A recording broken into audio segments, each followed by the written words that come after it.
Bonjour à toutes et à tous et merci d'être avec nous pour cette table ronde consacrée au workwear, historiquement lié au marché de l'industrie, de la construction, de l'hôtellerie-restauration, du transport ou de la santé.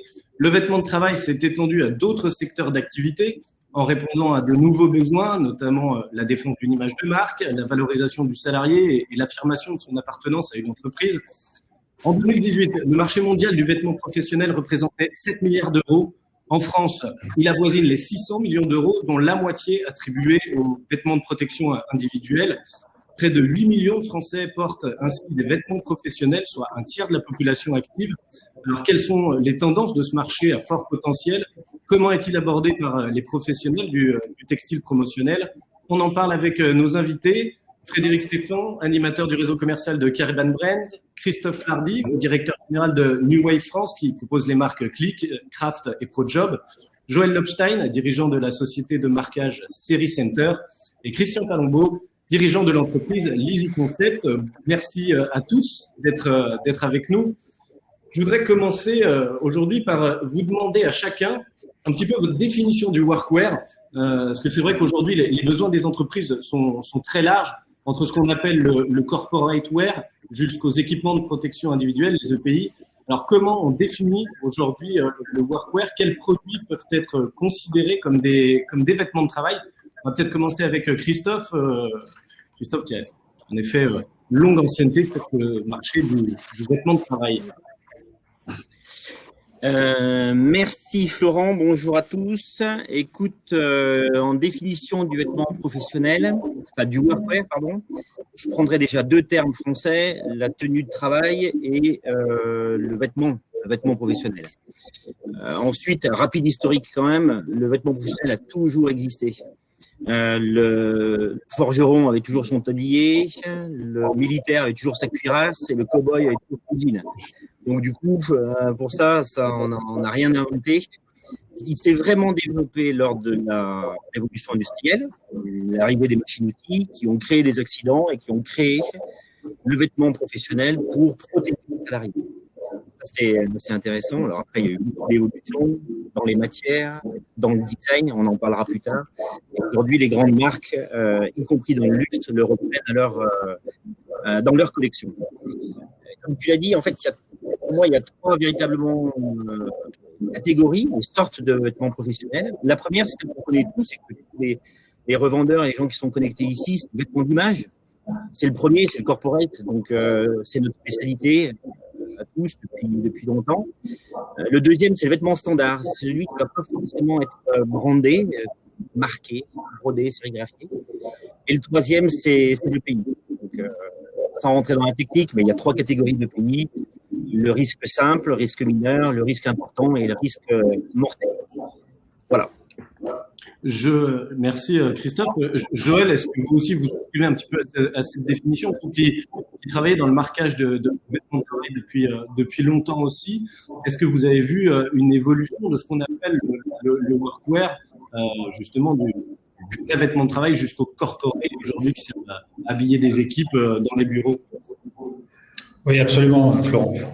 Aujourd'hui, on constate effectivement que les gammes des fabricants et distributeurs de workwear et de vêtements de travail sont vraiment de plus en plus larges, s'adressent à plus en plus de monde, et on a des collections aujourd'hui assez complètes avec une très forte demande toujours de personnalisation. Hein. C'est une question toujours également d'identification de la personne à l'entreprise qu'elle représente.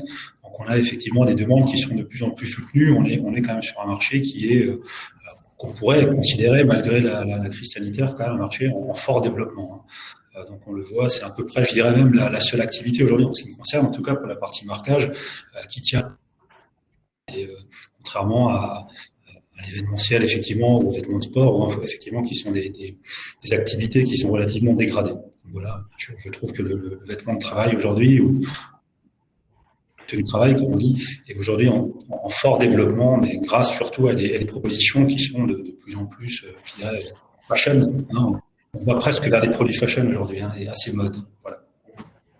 Merci Joël. Christian, vous qui êtes en front avec les annonceurs, avec les clients, est-ce que vous avez vu vous aussi une évolution de la demande vers des produits un petit peu plus habillés? Comment vous définiriez aujourd'hui vous le vêtement de travail? aujourd'hui, déjà, moi, aujourd'hui, c'est vrai qu'en étant en front directement avec les clients, on a de plus en plus de demandes sur des produits de plus en plus adaptés.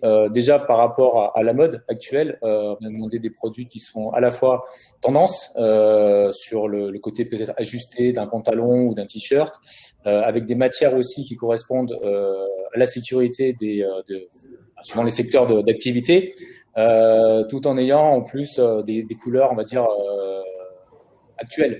On est vraiment sorti de l'industrie du bleu de travail classique, veste pantalon ou blouse pantalon, pour partir sur vraiment. Mais aujourd'hui, on commence aujourd'hui sur du t-shirt même classique. On va nous demander des choses quand même plutôt sympas, plutôt ajustées, et toutes marquées au nom de la société pour pouvoir, je dirais, déjà faire partie d'une unité et représenter sa société, même par le biais d'un seul t-shirt au départ. Puis après, on va de plus en plus sur des demandes même de pantalons bien spécifiques, de vestes, de sweats, de choses comme ça, de plus en plus. Oui, ça, c'est sûr qu'on le voit de plus en plus. Moi, aujourd'hui, le workwear représente vraiment ma partie principale sur la partie textile. Je fais beaucoup d'événementiels et c'est vrai qu'on voit vraiment une forte évolution sur cette partie-là. Frédéric, ce qui est intéressant avec Toptex et Cariban Brands là, c'est que vous avez décidé de lancer cette année une nouvelle marque dédiée au workwear. Donc qu'est-ce qui vous a poussé vous à vous intéresser à ce marché et avec quelle typologie justement de produits vous arrivez avec cette nouvelle marque WK? Alors, je précise que le lancement n'est pas lié au contexte actuel. Concrètement, le lancement était prévu en amont, entre guillemets, de ce qui s'est passé. Nous, ce qu'on a voulu, en fait, alors les différents points ont été abordés déjà dans ce qui a été recherché, dans ce qu'ils recherchent, dans ce qu'on définit complètement travail. Nous, c'est des tenues portées au quotidien qui sont confortables, qui vont être résistants avec un look moderne et de plus en plus technique. C'est ce qui ressort, entre guillemets, de nos études. Et c'est là-dessus qu'on va essayer, nous, de s'efforcer, c'est-à-dire de le travailler un petit peu comme on a travaillé le vêtement image, en fait, ou le vêtement vulgaire promotionnel. C'est-à-dire qu'avec Cariban, on a toujours essayé de s'efforcer d'amener des petits détails de finition, de ramener le prêt-à-porter dans le promotionnel. Et là, on va essayer de ramener, je le dis bien entre guillemets, le prêt-à-porter aussi dans le workwear, parce que le workwear, ça couvre, on l'a dit tout à l'heure, ça couvre aussi bien le t-shirt d'un vendeur à un comptoir que quelqu'un qui va avoir des risques mortels.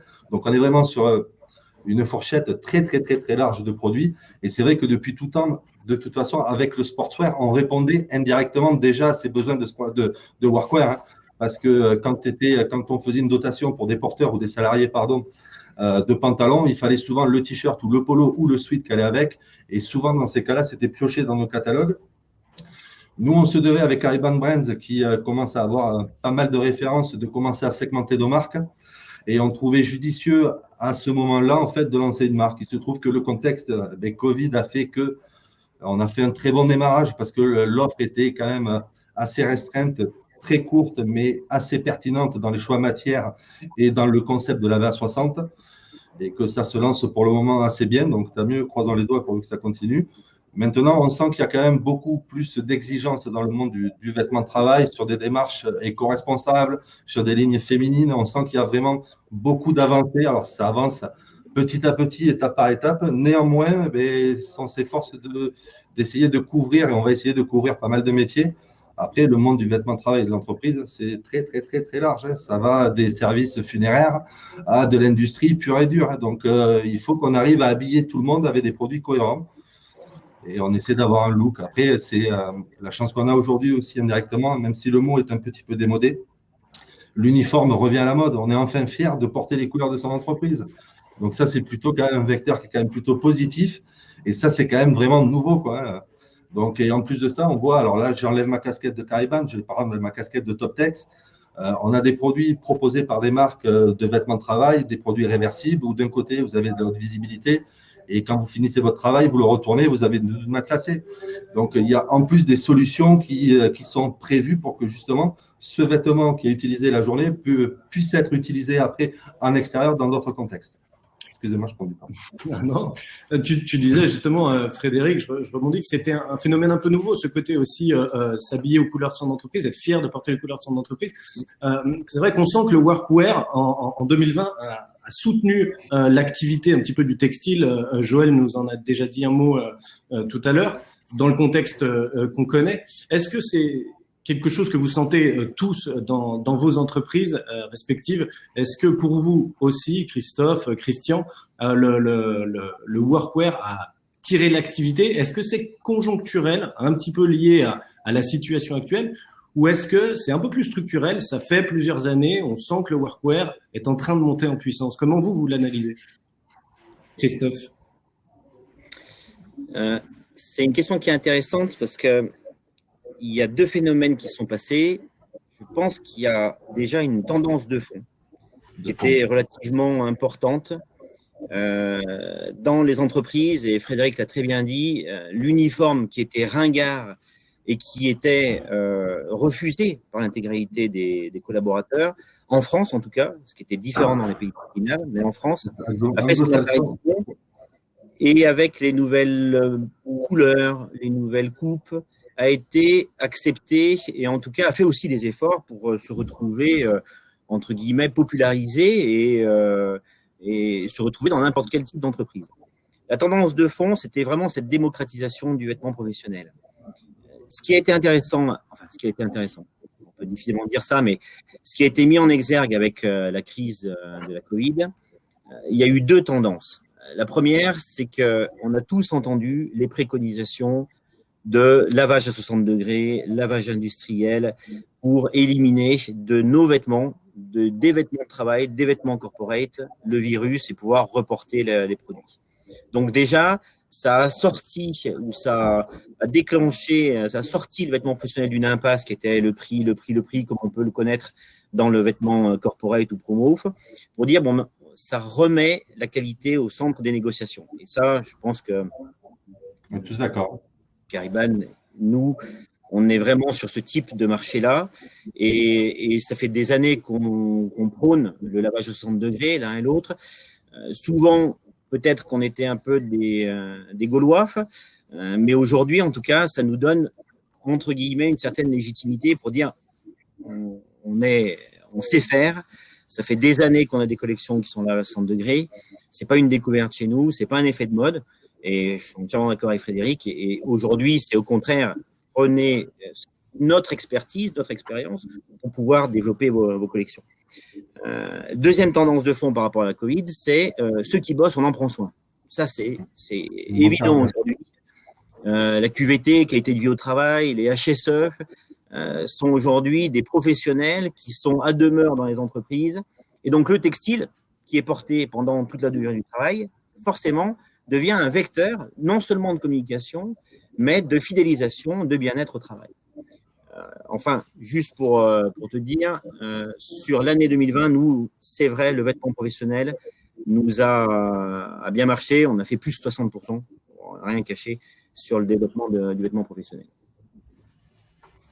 Christian, même analyse chez toi? Alors, comme je te disais tout à l'heure, moi, c'est vrai que le workwear fait partie essentiellement de ma vente en textile. Donc, voilà, un peu surpris de voir que les gens, alors que nous, ça fait des années qu'on vend ça, justement, le 60 degrés, en tant que, je dirais, avantage commercial par rapport aux produits qu'on met en avant, découvrent, en fait, c'est comme ils ont découvert qu'il fallait se laver les mains, ils ont découvert qu'il fallait passer le textile à 60. Donc, si tu veux, pour moi, c'était pas une nouveauté, et ni pour mes clients pour lesquels je propose des produits comme cela quand ils l'entendent. Donc, voilà, ça n'a pas été une tendance chez moi, c'était plus une confirmation des dernières années sur le fait qu'il faut avoir du textile ou pas lavé à 60 et qu'on se rapproche de plus en plus comme je disais tout à l'heure, de tendances mode, et surtout on nous demande, et les salariés sont très demandeurs aujourd'hui de produits bien spécifiques avec des finitions particulières ou je reviens tout à l'heure sur des pantalons un peu fités ou des choses comme ça. C'est les salariés qui sont demandeurs. Moi, je sens ça au niveau de mes clients. Leurs propres collaborateurs leur demandent des produits bien spécifiques ou des fois même on arrive à avoir de plus en plus de demandes sur de la grande taille aussi. Ça, de plus en plus, il y a un marché là-dessus aussi, à mon avis, à développer parce que tout n'est pas fait sur les 3, 4 ou 5 XL et on en a de plus en plus en demande. Donc ça aussi, ça devient un peu plus demandé, on va dire. Mais après, moi, j'ai pas eu de nouveautés. Enfin, la Covid m'a pas plus apporté de demandes spécifiques sur les produits parce que c'est des choses que je proposais déjà. Donc, j'ai pas senti cet engouement-là, on va dire. Joël, tu as déjà répondu en partie à la question en nous disant que ça avait soutenu chez toi l'activité en 2020. Mais est-ce que tu sentais aussi préalablement, un peu comme Christophe, une tendance de fond? Est-ce que ça vient confirmer ou accélérer, entre guillemets, la démocratisation du workwear, cette pandémie? Oui, Florent, en effet, la tendance de fond, on l'avait. Ça fait quand même quelques années qu'on voit qu'il y a une prise de conscience, on va dire, sur le phénomène d'appartenance, que moi je gère un peu plus en tant que marqueur, évidemment. Mais effectivement, au-delà de l'appartenance, on voit aussi aujourd'hui des produits un peu différents qui arrivent. Mes collègues le disaient, effectivement, on est plus aujourd'hui sur des produits avec des coupes ajustées. Donc là, c'est un peu plus sympa que de voir des produits qu'on voyait un peu plus mixtes avant arriver. Donc là, aujourd'hui, on est vraiment sur des produits qui sont un peu plus ajustés, effectivement, avec même un peu plus de coquetterie, je dirais, de la part de mes clients sur les demandes assez détaillées quand ils veulent, par exemple, la broderie ton sur ton et ce genre de choses sur les vêtements corporate. Ça commence à être même sympa à personnaliser, quoi. Donc on se rapproche vraiment du côté très mode. Donc, et c'est en ça aussi, je pense, que cette activité arrive à se développer. Et puis, au-delà d'une lame de fond, effectivement, qu'on voit depuis ces années, on a quand même une vraie accélération, je trouve, sur les 12 derniers mois, quoi, très clairement. Sur le prochain thème, vous en avez déjà un petit peu parlé, mais en termes de tendance sur ce marché du workwear, vous nous parlez de produits plus ajustés. C'est vrai qu'on a l'impression aussi que il y a une demande pour des produits qu'on peut porter au travail, mais qu'on peut garder avec soi, sur soi, après la journée de boulot. En termes de design, voire même de matière ou de fonctionnalité, quelles sont un petit peu là les tendances du moment, Christophe? La première, c'est celle que tout le monde a mis en avant, c'est les coupes fitées, les coupes plus modernes. La jeune génération ne voulait pas, était réfractaire véritablement à porter un uniforme de travail tant que ces coupes-là ne sont pas arrivées sur le marché. Donc, quand on parle de coupe fitée, c'est aussi bien pour le pantalon, donc le bas, que pour le haut. La tendance qui est un peu moins récente, mais qui est par contre très forte, c'est les coupes femmes, coupe homme, coupe femme. Ça, c'est quelque chose, aujourd'hui, dans le BTP, 11% des salariés sont des femmes. Donc, si vous n'avez pas de coupe femme, vous passez à côté de 10% de la population. Et comme les entreprises veulent équiper tout le monde, c'est leur devoir, c'est leur obligation. Forcément, vous êtes obligé d'avoir des coupes femmes. La tendance, alors vraiment très, très récente aussi, c'est tout ce qui est sportswear. Sportswear, nous, on connaissait, Frédéric en a parlé dans sa présentation, on connaissait dans le vêtement corporate. Aujourd'hui, même dans le vêtement de travail, hormis la capuche, qui a des problèmes de happement ou des choses comme ça, mais même dans le vêtement de travail catégorie 1, on a le sportswear qui s'insère entre une haute visibilité et un autre produit, t-shirt ou polo. Donc ça, c'est les tendances, les principales tendances que, pour ma part, je constate. Pour les matières, alors, on est passé du coton, 100% de coton, 800 grammes, le bleu de côte, sur des produits aujourd'hui qui sont en polycoton, beaucoup, voire qui sont coton plus autre matière, polyester plus autre matière, polyamide, Cordura, Kevlar, Stretch, Cordura Stretch, Kevlar Stretch.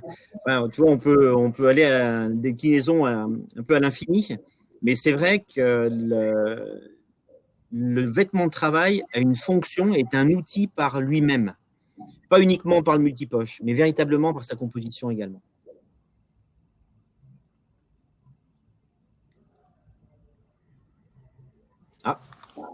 Frédéric, je te disais, est-ce que toi aussi, c'est des tendances que tu confirmes en termes de matière, de fonctionnalité? Est-ce que disait Christophe, sur les coupes féminines, est-ce que c'est des choses qu'on retrouve et qui vous ont poussé du coup à intégrer tel ou tel produit dans votre marque WK?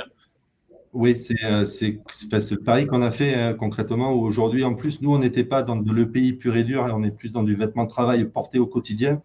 Et on se rend compte que si on veut essayer de cibler de l'industrie, des régies de transport, de bus ou autre, mais la propension à avoir des salariés féminines, mais concrètement, enfin féminins, pardon, concrètement est importante. Et on se doit, parce qu'aujourd'hui, l'acheteur a l'obligation d'habiller tous ses salariés de la même manière. Donc, on se doit de pouvoir proposer des gammes assez larges, que ce soit aussi bien hommes que femmes, et monter aussi dans les grilles de taille.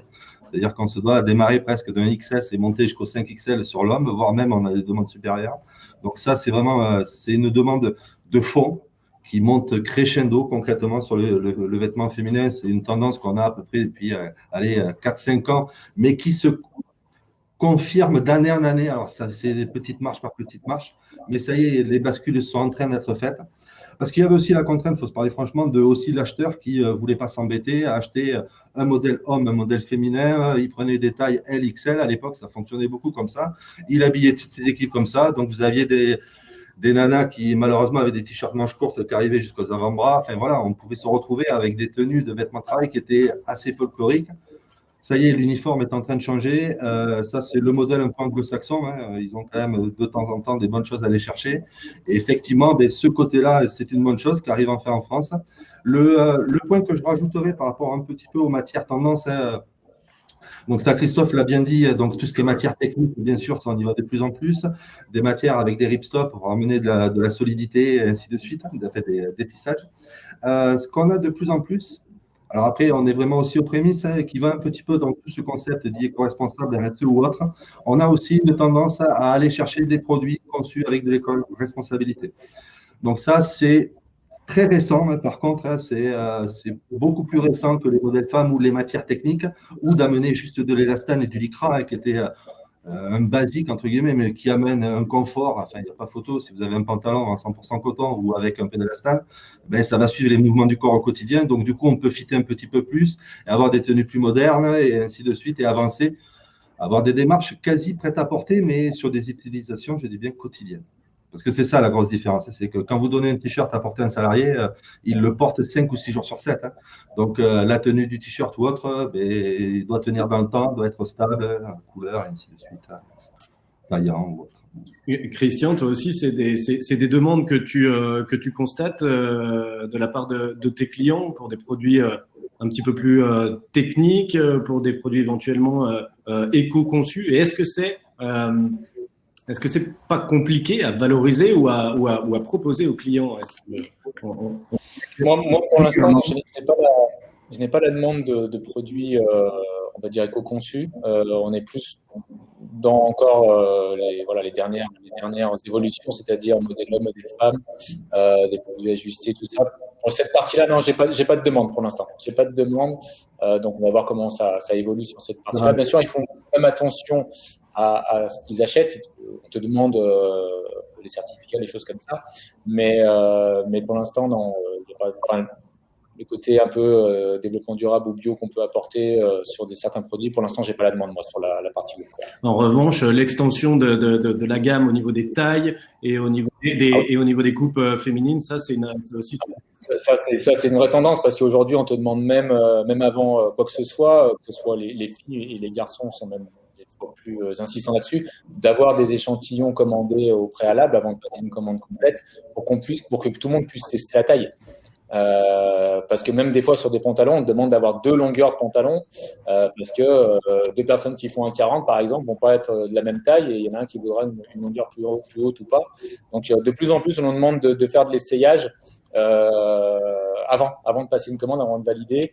Et comme je disais tout à l'heure, c'est vrai que les collaborateurs sont de plus en plus exigeants aussi sur ce qu'ils souhaitent, de la manière qu'ils souhaitent. Et je rebondis sur ce que disait Christophe. On n'est plus dans le 800 grammes. On en est à nous demander des vraies premières couches. Il y en a de moins en moins qui raisonnent sur épaisseur-chaleur, on va dire, et sur grammage résistance. On commence aussi entre guillemets, à pouvoir éduquer nos clients sur des matières de plus en plus techniques, où ils vont pouvoir travailler avec aisance et avoir 2 voire 3 couches. Et ils auront, par exemple, en ce moment très très chaud, sans avoir 5 couches sur eux et en les cumulant, quoi. Donc il y a une vraie évolution là-dessus, une vraie demande et il y a tout ce qu'il faut pour nous aussi pour y répondre. Mais c'est vrai que aujourd'hui, moi, ce qu'on me demande de plus en plus, c'est de voir le produit et de tester avant. Ouais. Et de tester. Mais du coup, tu disais le côté produit de plus en plus technique, ça commence à prendre. Donc, on arrive à se sortir un petit peu du critère prix sur ces gammes workwear aujourd'hui. Alors, justement, ce qui fait qu'on arrive à y passer, c'est qu'on peut montrer les produits. On peut montrer les produits et même sur certains clients qui sont toujours un peu réticents, quand on passe d'une gamme de pantalons de 30 et qu'on passe à 90 ou à 100 euros sur un pantalon, il y a toujours des clients qui sont un peu réticents. Donc, des fois, moi, ce que je fais, je leur propose de prendre un salarié, un collaborateur et d'en prendre qu'un seul de pantalon et de tester sur 6-8 mois. Et de montrer que, par exemple, dans certains métiers, en 6-8 mois, ils vont passer 2 ou 3 pantalons, alors que le pantalon qu'ils ont testé à 90 ou 100 euros, qui est 3 fois plus cher, 3 fois plus technique, il sera encore nickel, il sera parfait. Donc, il faut des fois aussi avoir semer, je dirais, un petit peu auprès de nos clients pour que ça prenne. Et une fois que vous avez des exemples à donner sur certains métiers, après, ça passe de plus en plus facilement, mais c'est vrai qu'aujourd'hui, la connotation du prix est importante. Ils y font forcément attention, hein, comme tout le monde, et surtout en ce moment, on va dire, avec la période qu'on traverse. Mais il faut montrer de plus en plus les produits. Il faut vraiment être force de proposition là-dessus, montrer les produits c'est pas les convaincre, mais qu'ils fassent un essai. Moi, j'aime bien faire ça, c'est de leur faire un essai sur des produits. Et derrière, quand entre guillemets, ils prennent le collaborateur un peu plus, on va dire, pointilleux, et quand celui-ci est convaincu, après, derrière, les autres, ça passe. Joël, est-ce que toi, tu as constaté aussi des évolutions, des tendances en termes de marquage de ces produits workwear? Tu nous parlais tout à l'heure du ton sur ton. Est-ce qu'il y a des vraies tendances qui se dessinent aussi en termes de marquage des produits workwear aujourd'hui? Alors la tendance, on est essentiellement sur 2 techniques de marquage. Hein. On est sur du transfert, effectivement, qu'on va appliquer, qu'on va presser à chaud, ou alors on est sur de la broderie. Hein. Donc on va dire c'est les deux principales techniques de marquage qu'on va retrouver sur le vêtement de travail, le workwear. Cependant, ça fait quand même à peu près 1 an et demi, je dirais, qu'on voit de plus en plus de broderie. Hein. On a une vraie demande qualitative qui est en train de prendre le dessus, je dirais, où effectivement le prix compte un peu. La broderie, on est quand même sur un marquage de qualité. Hein, et les utilisateurs se permettent aujourd'hui un peu plus ce genre de choses. Voilà, ça participe aussi, je pense, à une image de marque qu'ils essayent de donner, sachant qu'aujourd'hui, on est capable de broder à peu près tous les produits aujourd'hui, qu'ils soient vêtements de travail ou produits plus jeunes comme des chemises, des polos, on parlait tout à l'heure de sweats, des sweats capuches, ce genre de choses, on en brode beaucoup aujourd'hui. On a une demande sur la broderie. Sachant aussi que on est vraiment sur des produits qui sont… Alors, en termes de transfert, on est surtout sur effectivement des tenues, des labellisations complexes avec des tenues à 60 degrés. Effectivement, ça, c'est la base. Hein, dans le vêtement de travail aujourd'hui, c'est évident, c'est la base de la demande, elle est là, très clairement. Voilà ce que je pouvais vous dire là-dessus.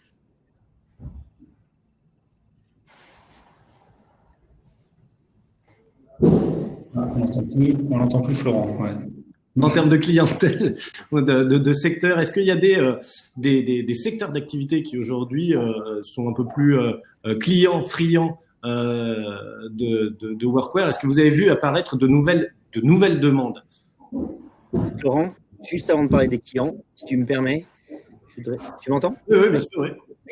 Je voudrais juste faire un aparté sur le marquage et mettre pas un avertissement, mais un conseil. Il faut faire attention quand on est sur des EPI catégorie 3. Il y a des surfaces de marquage qui sont à respecter. Donc, on ne peut pas faire un placard sur un vêtement haute visibilité qui est classe 3, parce que sinon, le vêtement est dégradé. Oui. Donc, en termes de responsabilité et de problématiques et de risques, forcément, ça fait peser la responsabilité sur le distributeur qui n'aurait pas fait attention au rapport en fait entre la partie couleur, la partie fluo et la partie haute visibilité. Voilà, c'était juste ça me paraît important de pouvoir le spécifier. Oui, donc il y a une vraie dimension d'accompagnement et de conseil sur au-delà de la matière du produit en lui-même. Tu parles de marquage, il y a une vraie nécessité d'accompagner son client jusqu'au bout. Là. Oui, parce qu'il y a une notion de risque, donc il y a une notion de responsabilité.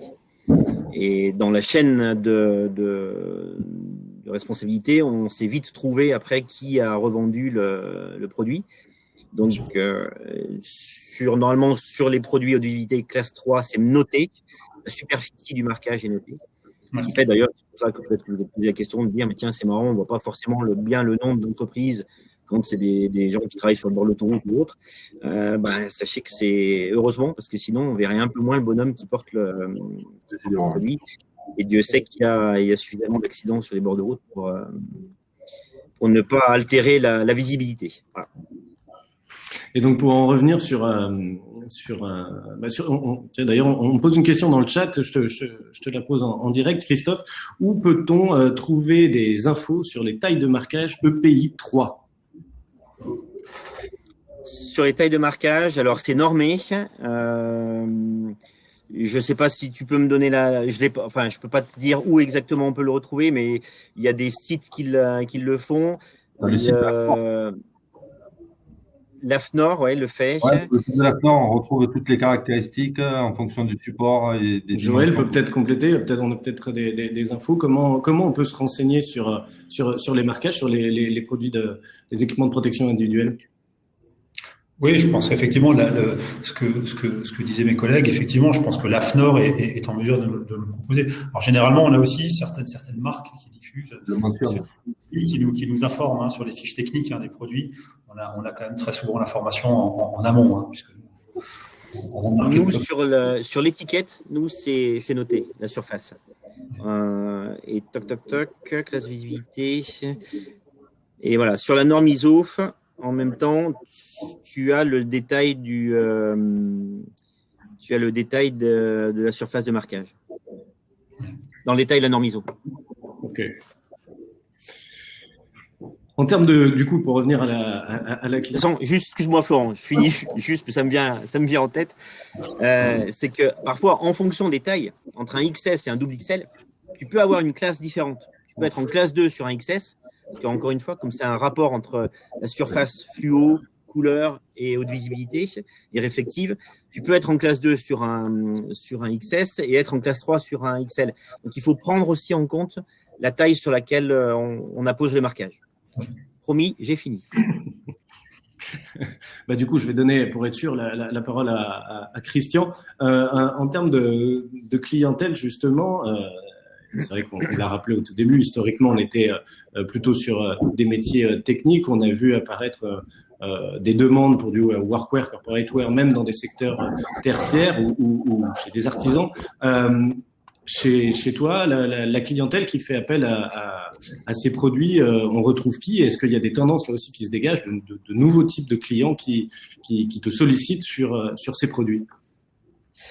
Moi, ma clientèle, c'est énormément d'artisans, de PME, PMI. J'ai très peu d'industries avec lesquelles je travaille.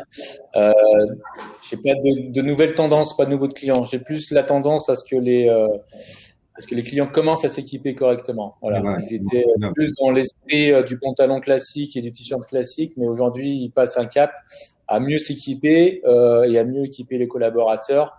En plus de ça, tu arrives aujourd'hui, on parlait du textile qu'on gardait après le travail.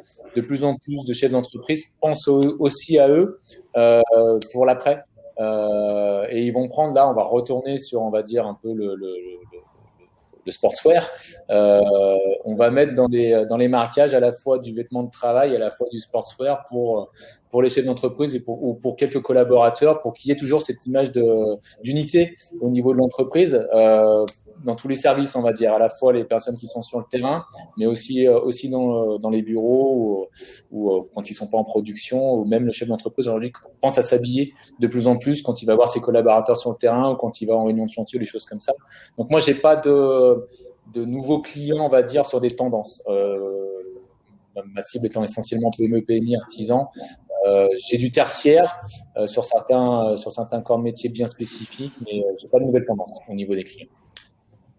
On me pose une question dans le chat qui fait aussi un peu le lien avec une nouvelle tendance, c'est l'origine de fabrication.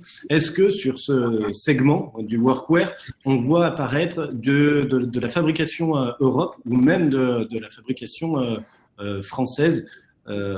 Frédéric, Christophe, peut-être peuvent répondre à cette question.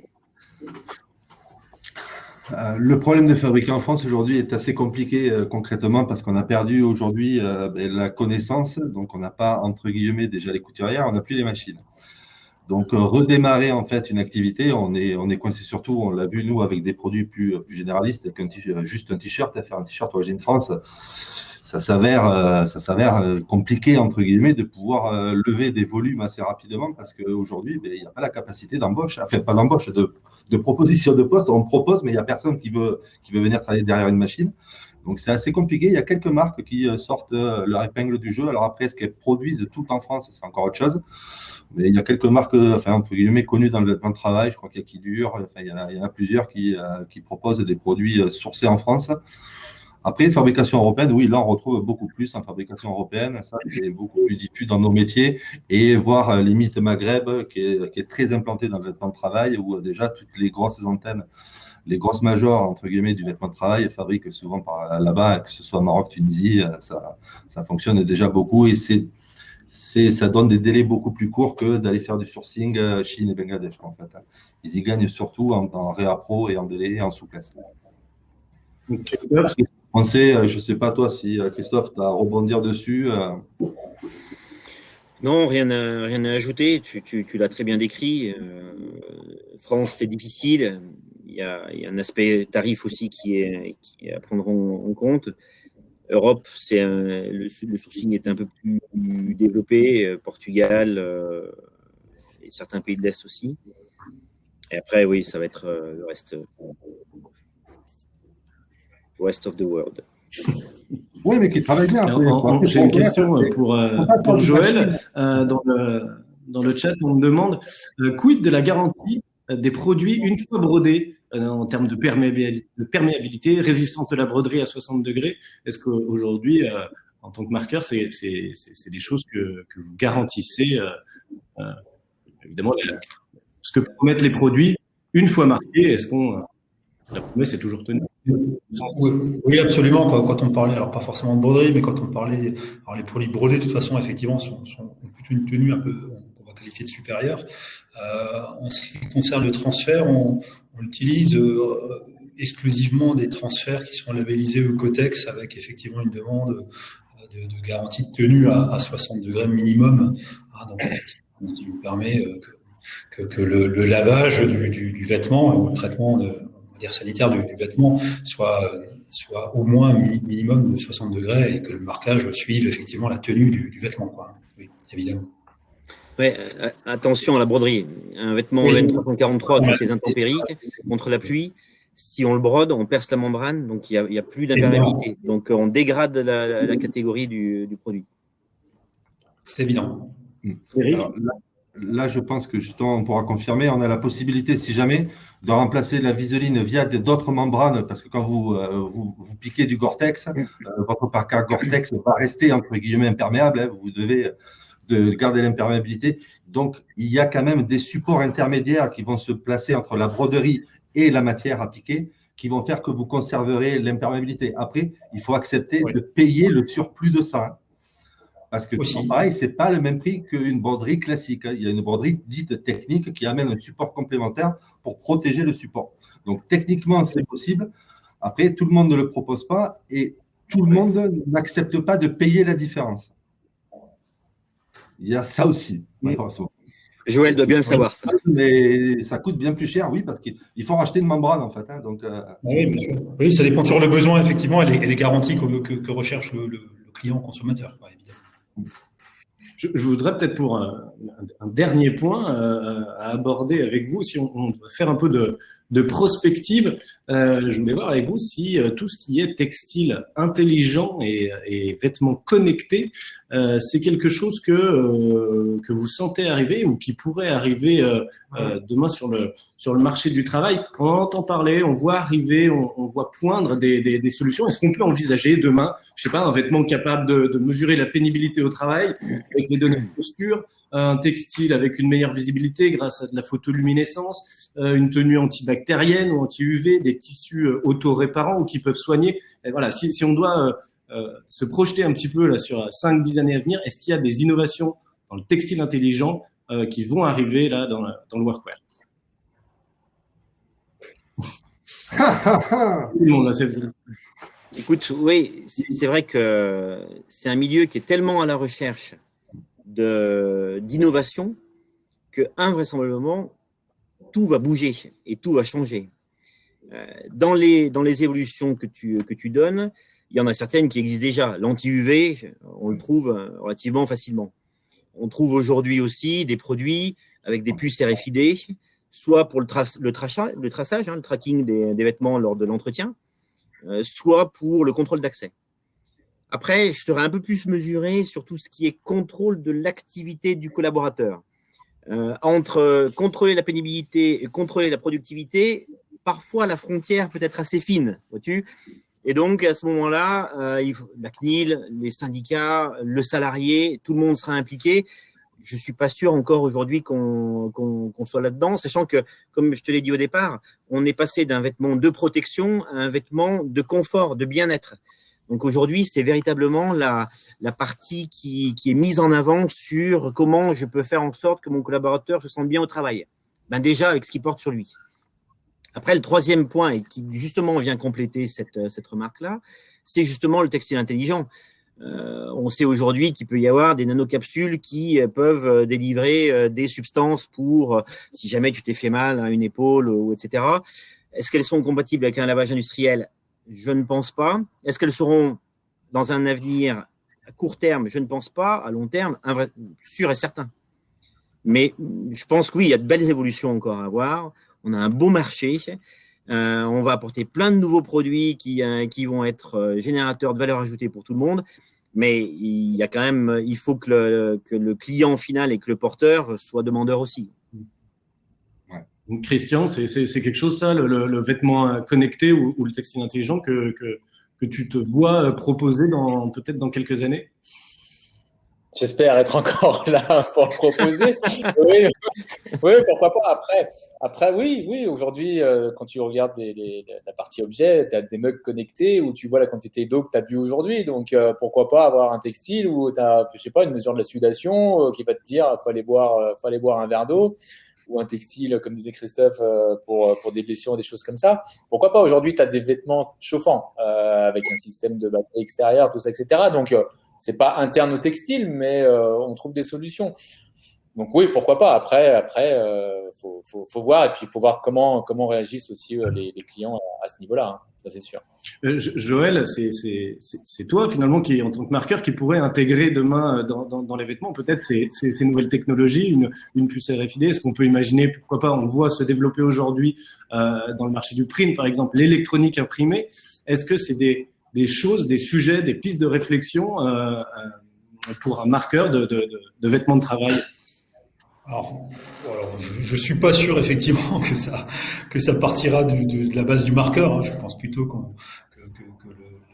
la tendance, elle sera impulsée par les fabricants effectivement, quoi. Hein. Et donc nous, évidemment, s'il faut transformer, mettre effectivement du fil, sans jeu de mots, mais du fil conducteur quand on parle de broderie et ce genre de choses.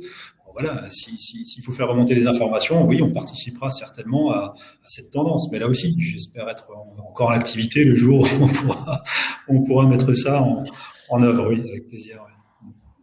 Oui. Peut-être qu'on a été un peu loin sur le textile intelligent, mais pour vous, demain, d'horizon 2021 à 2022, quels vont être un petit peu les grands produits, les grandes tendances, ceux sur quoi il va falloir compter en matière de workwear? Christophe ou Frédéric. Non, alors même si on n'a pas eu le retour et qu'il n'a pas encore les demandes, entre guillemets, du terrain, moi je pense qu'il va falloir qu'on fonce tous vers l'éco-responsabilité et la démarche RSE. Parce que c'est une démarche globale d'entreprise, que le vêtement fera partie. Alors, c'est une composante complète, entre guillemets, du bien-être du salarié, donc qui rentrera dans la composante donc, du social, qui va rentrer dans la composante économique, qui va rentrer un petit peu dans toutes les cases. Donc, je pense que ça va être un engagement qui, petit à petit, va se déployer.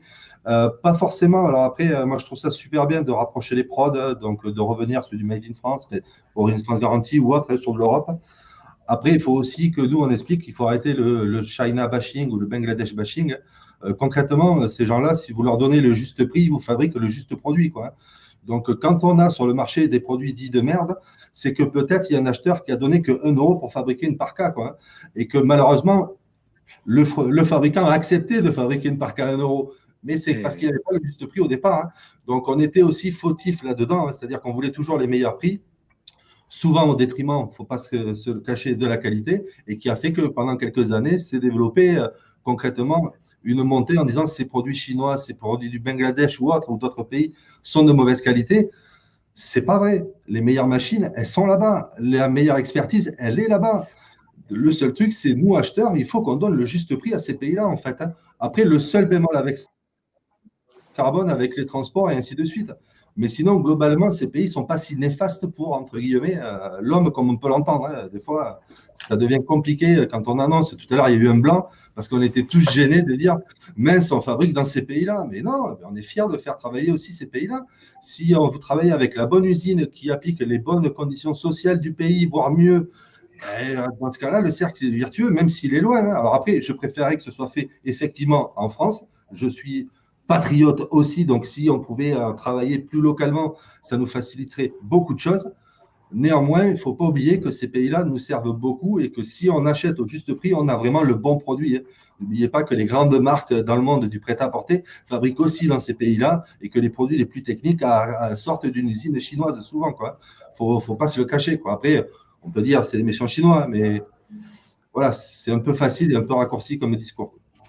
Juste par rapport à ça. Et après, quant aux matières évolutives, ça, je pense que même si on est tous à peu près dans la même fourchette d'âge, hein, ça va arriver vite, je pense, par contre. Oui, ça, vraisemblablement, on va avoir des supports. Ça va se démocratiser, ça va se démocratiser de plus en plus. J'espère que dans l'hyperconsommation dans laquelle on était rentré, on va rentrer dans quelque chose d'un peu plus éco-responsable avec du recyclé beaucoup plus que de l'organique. Parce que c'est là-dessus aussi qu'il va falloir qu'on travaille et qu'on arrête de jeter les produits par les fenêtres dès qu'on n'en a plus besoin, quoi. Donc, c'est l'avenir, entre guillemets. Donc, moi, je vais miser là-dessus, même si on n'est qu'aux prémices, peut-être, entre guillemets, on est à ce lancement de l'éco-responsabilité, mais nous, on le voit quand même sur cette année, hein. Concrètement, on a un t-shirt bio et on se rend compte que beaucoup de réseaux de vêtements de travail dits professionnels ont vraiment fait la bascule sur un t-shirt bio, quoi. Donc, ça y est, ça commence à prendre, hein, concrètement. Eh bien, merci. Merci pour ce mot de la fin, Frédéric. Merci à tous les quatre d'avoir participé à cette table ronde. Merci à tous de nous avoir suivis. Un petit mot encore pour tous ceux qui nous écoutent. Les conférences, c'est terminé pour aujourd'hui, mais je vous invite à rester sur la plateforme. On est bien en digital, mais on est aussi chez CTCO, donc on ne pouvait pas ne pas vous proposer un petit rendez-vous festif. Donc, je vous invite tous à nous rejoindre dès 17h pour un concert donné par Catal Dolan. Catal, vous le connaissez sûrement si vous êtes un habitué des allées de CTCO et plus particulièrement du stand Gold Star. Il est là aussi sur Pulse pour nous jouer ses plus grands tubes et nous permettre de passer un moment aussi convivial que possible sous ce format. Donc, merci à tous et à tout de suite avec Catal. Merci à tous. Merci.